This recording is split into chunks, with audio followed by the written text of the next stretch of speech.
A teoria dos traços é uma teoria que não é nova, mas eu sempre parto por ela para gerar um entendimento no todo, no contexto aí de liderança. Ela foi uma teoria muito recente, até o início de 1900. E o que ela sustentava, cara? Ela sustentava ali uma pergunta que a gente, quando fala de liderança, ouve muito falar aí, né? Afinal de contas, líderes nascem prontos ou não? A liderança pode ser treinada? Como é que é essa parada aí? Vai botando no chat aí para mim se vocês acham que líder nasce pronto ou se a liderança é uma competência que pode ser treinada.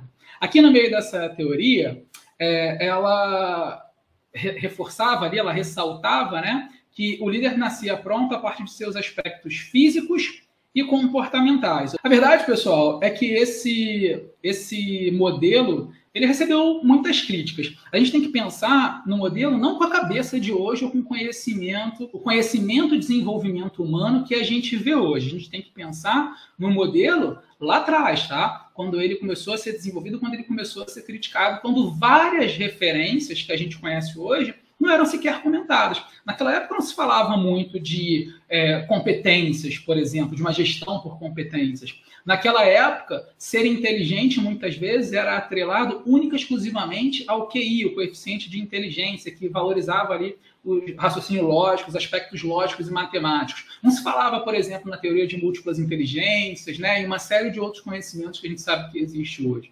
Então, naquele momento, também ali, início de 1900, então de 1899 para trás, se a gente parar para pensar, grandes líderes muitas vezes estavam associados a reis, a guerreiros, a pessoas ligadas ao aspecto militar, a políticos, né? Então, eles tinham muito aquele desenho, aquele biotipo para poder caracterizar quem era líder naquele contexto. Hoje a gente sabe que não, e eu abri a aula dizendo isso. Não existe liderança exclusivamente se você tem uma patente, se você tem um cargo de gestor, se você é gerente de pessoas, né? Se você está num cargo de chefia. No dia a dia, a gente também exerce liderança. Então, pessoal, olha só. A liderança, aqui, a gente está vendo a liderança como uma competência, tá? Competência. E sim, como toda competência, ela pode ser treinada. O que eu gosto é não ignorar as teorias. E aí, a Simone comentou aqui no chat, eu acho que o líder nasce pronto. Me permita, eu discordo. Mas eu acredito que teorias, como a teoria dos traços, ela explica algumas coisas que era exatamente o que eu ia falar agora. Todas as competências que a gente tem, uns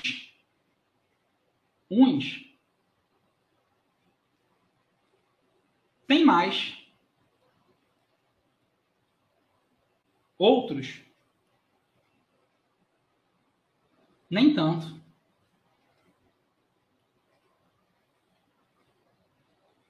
O que eu quero dizer com isso? Talvez eu esclareça aí o teu ponto de vista. Toda competência ela pode ser treinada. Só que algumas competências a gente tem mais facilidade. As nossas características, os nossos biotipos físicos, comportamentais, personalidade, é mais fácil desenvolver algumas competências. Outras competências são mais difíceis. Vamos lá. Ser um jogador de basquete. Eu tenho 1,75 m, mais ou menos, 76. Com 1,76 m, muito difícil eu ser um jogador de basquete que, em média, hoje tem 2 metros, 2,10 m. Por característica física, por biotipo físico. Mas eu poderia treinar tanta técnica, eu poderia treinar muito se de alguma forma eu conseguisse desenvolver as habilidades técnicas e táticas do jogo, que eu seria um jogador. Só que nadar. Para o nadador, o seu biotipo, a sua estrutura física, ela influencia muito. Ombros largos, braços compridos, mão larga, um pé maior, tudo isso vai fazer diferença. A biomecânica do processo da natação vai fazer diferença. No meu caso, se eu fosse nadar, não ia dar muito certo. Assim é a liderança. Para algumas pessoas, a liderança no seu conceito tradicional, uma pessoa que vai chamar a iniciativa, vai lá na frente falar para um público de 100, 200, 1000 pessoas, para algumas pessoas isso é extremamente fácil, e essas características são extremamente fáceis, essas capacidades são extremamente fáceis. Para outras, é um terror fazer isso. E talvez ela não vá exercer a liderança no seu contexto tradicional, que é como a gente está mais acostumado. Mas, como eu digo, no aspecto da liderança em si, sem comparar ali a natação, o basquete, Dá para eu exercer liderança ainda que eu não fale em público. É a velha história do líder introvertido e do extrovertido. Todo mundo acha que só existe liderança introvertida. Extrovertida. Mas existem muitos líderes famosos aí que eram introvertidos, que de alguma forma se capacitaram, melhoraram ali algumas técnicas, algumas habilidades para poder tocar o processo da liderança.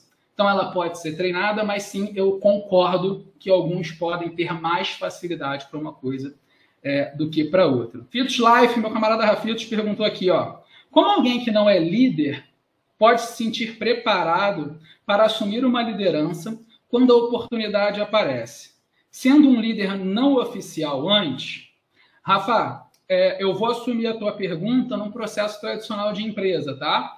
Então, eu estou dentro do contexto organizacional e eu quero assumir um papel de liderança em algum momento. Eu quero ter uma equipe, eu quero gerenciar uma equipe num contexto organizacional em algum momento. Absolutamente, eu concordo com você. Antes de eu assumir o papel de gerente de RH, eu exercia esse papel antes de ter sido nomeado para ele, tá? Eu exercia o papel no dia a dia, cuidando da minha equipe, com as pessoas que estavam ao meu lado, sem ninguém me pedir. Eu fui preenchendo o espaço. Então, com certeza, esse é um caminho. É claro que é um caminho você deixar claro para quem está acima de você que teu plano de carreira, teu plano de desenvolvimento é exercer uma posição de liderança, mas eu concordo sim que a gente deve viver antes de ser empossado lá no cargo. Você botou aqui um ponto legal, acho que vai me dar um exemplo. Aquela criança que desde novinha já se comporta como um líder nas brincadeiras com as outras, ela ao longo do tempo irá ser treinada para ser uma boa líder? Vai depender de quem está olhando, vai depender do líder no momento. Nesse caso podem ser os pais, os professores, vai depender de quem é o líder da criança ou do liderado que mostra capacidades de ser um bom líder no futuro. Aquela velha história, Simone, olha só, pessoal. Eu sou pai, a Isabela tem 10 anos, vai fazer 11. Tradicionalmente, quando a gente tem lá os nossos filhos, eu não sei quem de vocês aí no chat tem filhos, mas tradicionalmente, quando a gente tem os nossos filhos, eles estão na escola, é comum, pelo menos na minha geração, era assim, se a criança tirava 10 em português e 3 em matemática, o meu pai e minha mãe, pelo menos, eles me colocavam para estudar muita matemática para levantar a minha nota e eu praticamente deixava o português lá. A ideia qual é aqui? É enxergar que se o meu potencial é português, que eu valorize ao máximo aquelas habilidades do português. E estude a matemática, não para ficar igual ao português no 10, mas pelo menos para passar, porque estudar matemática vai doer para mim. Não vai ser legal para mim. Então, quando eu tenho pessoas na minha equipe, na minha família, na minha vida, que despontam certas habilidades, se eu consigo enxergar isso, cabe a mim que, nesse contexto que eu estou descrevendo, estou exercendo um papel de liderança para com aquela pessoa, cabe a mim desenvolver aquelas habilidades. Então, sim, a criança, se ela já demonstra, alguém vai ter que estimular. Todas as nossas competências, pessoal, elas vão ser desenvolvidas a partir de estímulos. Elas vão ser por estímulos nossos, a gente entende que a gente tem uma competência boa e vamos embora estimular aquela competência, das pessoas que estão ao nosso redor, dos líderes que nos lideram, porque eu exerço um papel de liderança organizacionalmente falando, mas também tem líderes, né? Também sou liderado, então essas pessoas precisam exercer isso na gente. Então acho que o lance aí, Simone, é a gente ir dando os inputs corretos, os estímulos corretos para desenvolver bem as capacidades. O que eu nunca concordo, o que eu nunca gosto, é forçar demais o desenvolvimento de uma competência que você sabe que a pessoa está ali no limite dela, sabe? É esticar demais a corda e correr o risco dessa corda arrebentar e atrapalhar uma relação, frustrar uma carreira. Acho que a gente precisa compreender. Por isso eu insisto muito no autoconhecimento nosso como profissional, para que a gente se coloque numa situação de compreender esse contexto, né? E eu, como líder para com meus liderados, tento observar muito. Como é que eu observo muito isso? Entendendo de algumas questões teóricas, como os comportamentos dos traços de liderança que a gente vai ver aqui na aula. Beleza? É isso aí, Claudete. Estímulos e apoio, sim, vão funcionar sempre. Galera, vamos voltar aqui, ó.